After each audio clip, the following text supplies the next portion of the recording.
กับนายคุยกันน่ะอาจารย์วันยิงเก็บไปอะไรนะบริหารนี่อันนี้เขาค่อยอันนี้นะ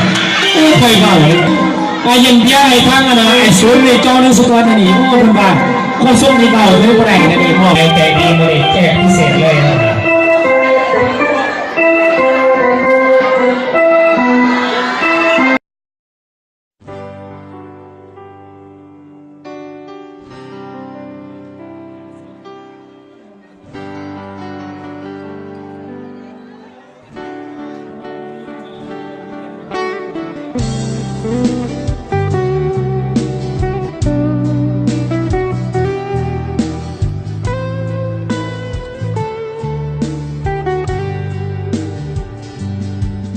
วันเวลา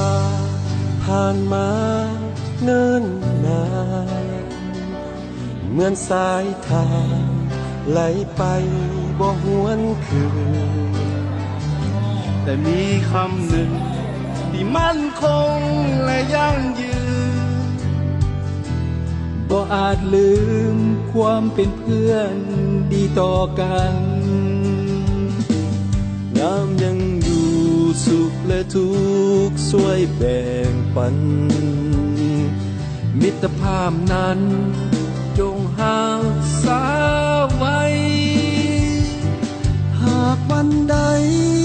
ล้มลงเพื่อนจงลุกสู้ใหม่เฮาจะก้าวเดินไปพร้อมกันคำว่าเพื่อนนั้นคือความห่วงใย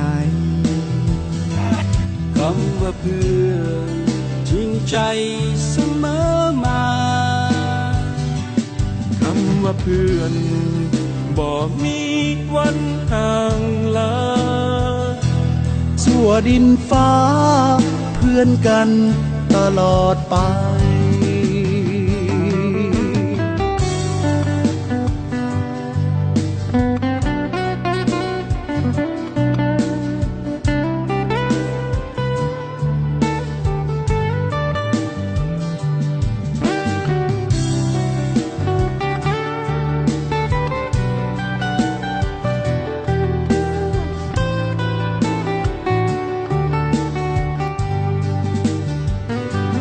ยังอยู่สุขและทุ